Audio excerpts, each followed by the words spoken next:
Hey, we're trying something completely new today, something I don't typically do. But today I'm going to be talking about friendships, boundaries, love, all that. Now, it's something I wouldn't normally post.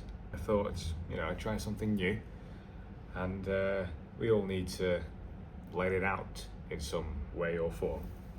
So, yeah, I am now currently at a point in my life where I'm freshly graduated from sixth form, prom over and done with. It is towards the end of June, people are leaving soon, off to uni. The entire dynamic, everything that I've been used to in my life is about to change, and we're facing uncertainty. And I wouldn't be lying if a part of me fears that. I would be lying. And so, yeah, I was thinking to myself today, and I thought, you know what, perhaps it's time I let a lot of these feelings that I've been keeping in here out. So I'm going to start off with something that I think I've deserved to, gain some insight on over the years, and that is friendship in itself. I'd like to start off with, what's it like being a friend with me? If I may say so myself, I'd like to say that I'm the reliable one, someone who people turn to, someone who people tend to come to when it comes to stuff like, things need to be organised. I've always been, especially in school, I've always been involved in the leadership stuff, all these programs. So people, as a friend, that is sort of combined as two. I suppose it's led to that point where it led to a vulnerability, and that is in the form of the inability to say no. What I mean by that is, over the last few years, obviously we've grown, we've learned about people, we've matured and all that. And I started out making friends at a new school when I joined. It was always this feeling of, I need to please people. Now, in theory, that works because, make a person happy, we're happy, you're good mates. But no, people pleasing is destructive, it is not right, just toxic. But we're all victims of that. We were all, guilty of that at a certain point of our lives. I'd always sign me up to things that I didn't want to do. I would mold myself into someone who I was not in order to satisfy someone else. And so these are things that you just sort of have to recognize, because if you don't, and if you tolerate that, if you let that continue and go on, it gets exhausting, and it will reach a point where you will give out, and your relationships, your friendships, they will be compromised. So the earlier, just like any disease, the earlier you catch it, the better. Because it gets emotionally draining, it really does. I mean, especially when it comes to friendships where your efforts aren't reciprocated. Let's say you are someone who expresses their love through effort, showing up. But that may not necessarily be the language of your friend, And so it leads to this point where one person is exerting all this effort, and that is not being reciprocated. They are unrequited feelings.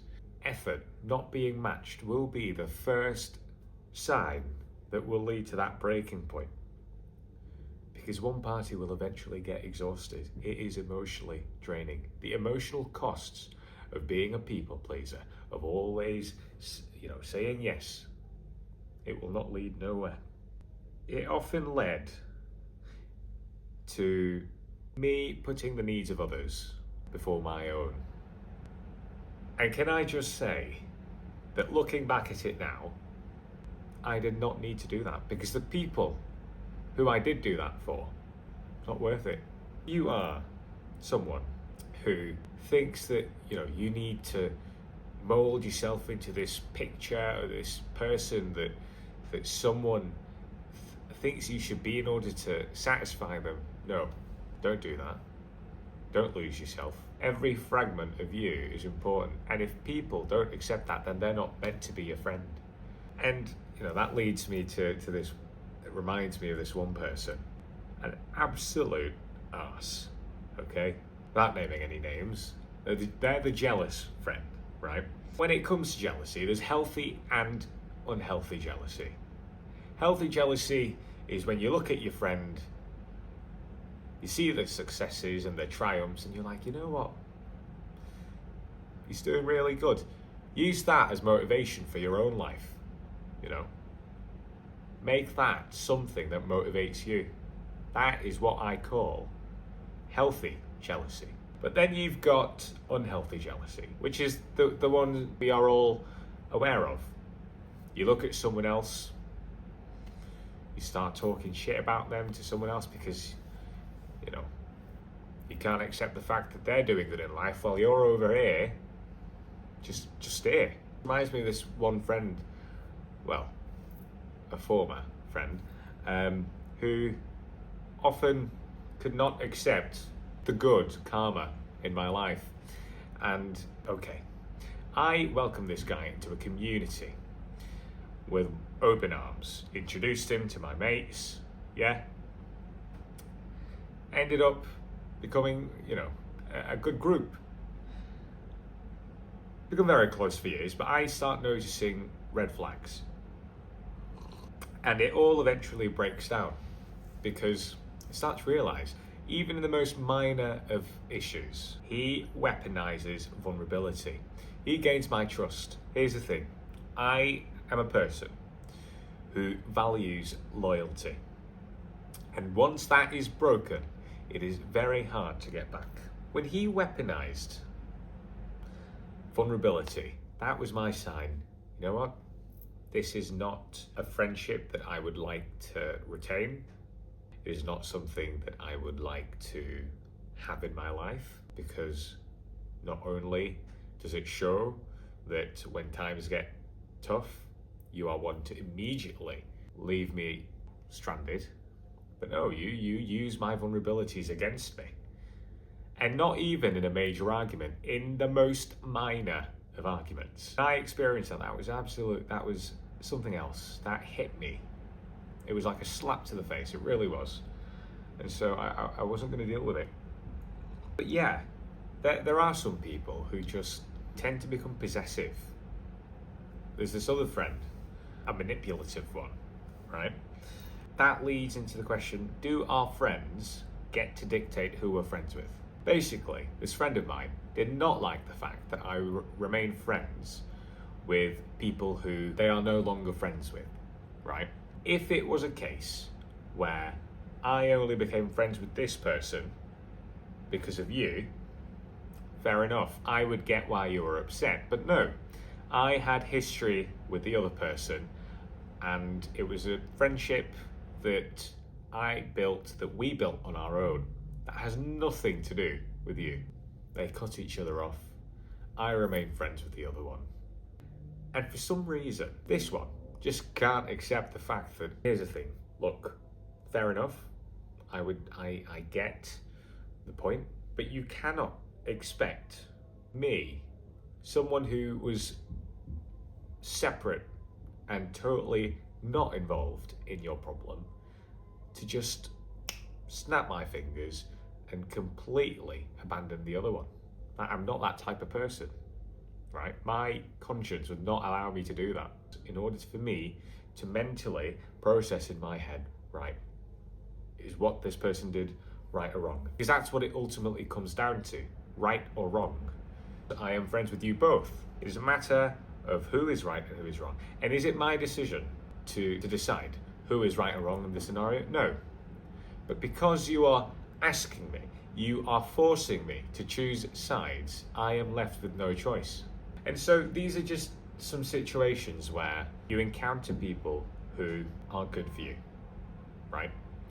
Which leads me to seasonal friendships. Friendships that aren't meant to last. Friendships that at a certain point of your life mattered deeply. It doesn't necessarily mean that they should be friendships you keep. Some people come as lessons. It may sound cliche, but It is true. You learn stuff from people, and I think those are two valid examples. And I think that those experiences shape the friendships that I have now. Is exactly why I value, low drama friendships. I place such importance on loyalty. So why I fear even an ounce of conflict or disappointing people. It has become a part of my character because of the type of people that I've encountered in the past. A little overview of the type of people that you encounter in this world, and it just is bloody disappointing, I'll tell you that. So with all that, we end up to the point where you walk away, and you decide to walk away. And it is important when to know that. Yes, you may have known this person for years. This person may have mattered to you a lot. But knowing when to walk away is essential. It is so important, not just for your mental health, but for your other relationships as well. Establish boundaries, limits, respect for yourself. You have self-worth, act upon it. Know when to walk away. When people no longer respect your boundaries, leave. That's that. Another thing that I sort of wanted to talk about in a way was friendships after school, people drifting apart, which is all to do with the timing. Like I said, freshly graduated, people are leaving soon. Deep in my heart, I've been fearing this for quite some time. There are certain people in my life who I could not imagine without. I always tend to wonder how these relationships will change with distance and time. And it's easy to say that some friendships won't change, but you will meet new people. You will have completely different lives. You will outgrow some people, and that's perfectly normal. But the fear of that happening, I just can't seem to get rid of. The fact that, some relationships, some friendships that you've had for years, for months on it, just like that, gone after distance gets in the way. I suppose I do find solace, though, in this, and it's another topic that I'd like to get into. Social media, how that affects our relationships. Now, on a positive note, social media, when it comes to maintaining our relationships and friendships, great, It's so easy to just text someone or to hop on FaceTime or whatever it is, but the questionability of whether it's an accurate reflection of reality. And what I mean by that is how we portray ourselves on social media, right? Now, obviously, when it comes to communication, maintaining relationships and all that, that's a separate thing now. What I'm getting into is how that affects you and me personally. People will obviously portray the very best version of themselves on social media. And when people are all out there in different parts of the world sharing their lives on socials, you can't help but compare. And if one is more fortunate than the other, then, well, that brings us back to the point of healthy and unhealthy jealousy. That is a problem. That is a big problem that might be inevitable. This has always been a topic of discussion ever since social media has emerged, but the need for external validation. But it has become so normalized in society to follow the trend, to get that matcha, or whatever it is. It's become so normalized to the point where it affects our relationships as well. Another thing is when it comes to placing importance on posts and messages and stories and all that, our generation, I'll say it, is cooked. Look, don't get me wrong. We were all, we're all victims of it. But talking about your feelings, like what we're doing now, it's becoming less of a thing people can do because they can take the easy way out. They can text it instead of talk to them in person. We're losing an integral part of communication. That I find saddening. But yeah, all in all, that is my take. That is currently my perspective on relationships when it comes to friendships and how things will evolve and change over time. Moving on to love. Now, this is a delicate topic, but yeah, I'll start off with this. Feelings for someone you can't pursue. Which leads us to the question of, is every feeling meant to be acted upon? Now, how do we even get to this problem? Right. Well, there's existing relationships. There's just so many factors, external factors, which affect it as well. And I'll say I'm a victim of this. It's tough, you know. You develop these feelings for someone, but not only will the people around you not accept it, it's going to compromise your other relationships. And so you balance it, you weigh it. You have to know whether or not it's worth the risk. Sometimes it is, sometimes it isn't. And the answer may not always necessarily be what you want. You must learn to live with that. You took that risk. That is reality. Sort of is related to this whole choosing friendship over romance. Now, in an ideal world, when you develop feelings for someone, of course you'd love to get into a relationship, right? You know, choose romance. But there are situations where timing is involved. Like I said, other relationships are compromised and it doesn't work. You're stuck with friendship and that's all you'll ever be. But if it's a case where it was friendship, romance, friendship, well, that's a different story. That is something that is harder to cope with, which leads me to my next point. Spotting the difference between loving a person and loving a possibility. This is by far the biggest trap that you can get to in life, and I stand by that. The thing is, we're all guilty of this. I know I am.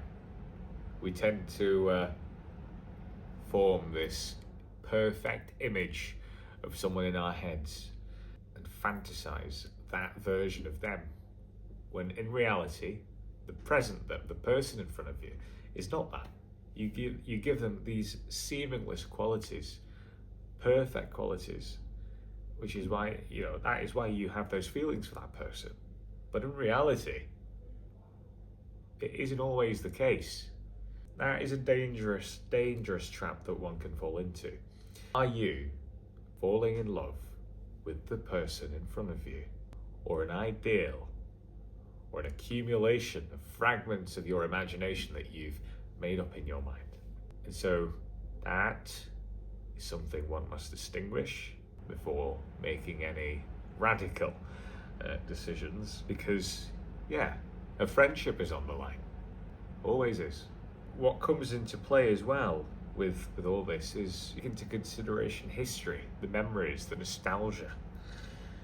And so you really do get blinded, not completely blinded, but I suppose what I'm trying to say is you're molding an entirely new version of this person that isn't what they actually are. And that is destructive, because you will all of a sudden think that they are the perfect person, they are what you want. You will put every effort into trying to get them. But no. Not only will it get exhausting, it's just the emotional cost that comes into that is something that you do not want to bear with. Every single day for the next couple of years, if you make the wrong decision, right, it'll haunt you, mate. I'm telling you that. Anyway, I could give an anecdote for this one, but the phrase, the one that got away, is it real? Well, I personally think that it is. But I also do recognise the fact that it is a toxic and destructive way of thinking. It is a terrible mindset. We all think we have one. I think we all have that person who got away, whether that's a friendship or a relationship. You know, if it's a friend who you've cut off or cut you off, right? Or if it's an ex or a situationship, something like that. We all have that one person. I think something that's quite common, in my case as well, is that more often than not, the one that got away is your first love. Will it always be your first love? No, I don't necessarily think so, but for me, that is the case. You just keep asking yourself, what if? What if, you know? What if I was more mature? What if I handled things differently? What if we talked it out? What if it was different timing? You haunt yourself with all these questions, and it gets overwhelming, and it blocks you from doing other things, you know. There's this thing I've read really resonates with me. Healthy relationships should expand your world, not shrink it. That can be applicable to your friendships and relationships. It doesn't really matter, but it's true. If your world shrinks, if you get dominated by this one relationship, and that you allow that to control your entire narrative, that is no longer right. So I'm not saying this from a point of view where I can say that I've totally overcome that. No. I'm fine to admit to say that I think that I'm in the process of doing that. It's not an easy task, but I think it really just is important to recognize it, because if not, it will consume you eventually. And establish those boundaries, establish the limits. You have to know your worth, and you can't let a relationship or whatever it is block your other ambitions as well. Right, getting thirsty. I've been yapping, haven't I? Coping when someone you loved moved on. Right, how do we cope? I don't know. Well, I don't think there's a clear answer, really. I think you just learn to live with it. It goes back again to the healthy and unhealthy jealousy type of stuff. And personally, I'm happy to say that, you know, I am happy for them. But you can't avoid that small part of you that still thinks, what if it was us? You know, that could have been me. It's unavoidable, and a small part of me will always think that, and I admit it's not right. It's not a good mindset to have. But it reached that point where I had to accept it. You have to go through phases with this, right? You'll find out that, you know, your ex is moving on. You react terribly, as anyone would react. Over time, though, you learn to live with it. And what makes it worse is I can only be happy for you as well, because I'm not that type of person to wish anyone badly, you know. And so I do wish them well. That is all I say. Danger of romanticizing people. Once you walk into that territory, it's similar to what I said about distinguishing the difference between possibility and reality. If you romanticize someone, you build this totally perfect image of them in your head, and that gets you to do stuff that wouldn't typically be rational. And it's just, you know, you put them in this pedestal where their every action will narrate your every feeling, your every emotion. It isn't right. Anyway, I am getting tired, but I hope that gives a pretty good overview and gives you a glimpse on how this brain operates. But that's me, and without naming any names, those are some experiences that I've had throughout the years. Thankful for them, because lessons in the end. Thankful as well because some people remain in my life. but also scared. Because like I said, we're moving into a period of uncertainty when it comes to relationships, and I don't know how I'm going to cope. But I'll say this: I'm happy with what I have, with the people who are currently in my life, and I shall cherish that, and I find solace in all the memories and times that we spent. So that's that. Thank you very much.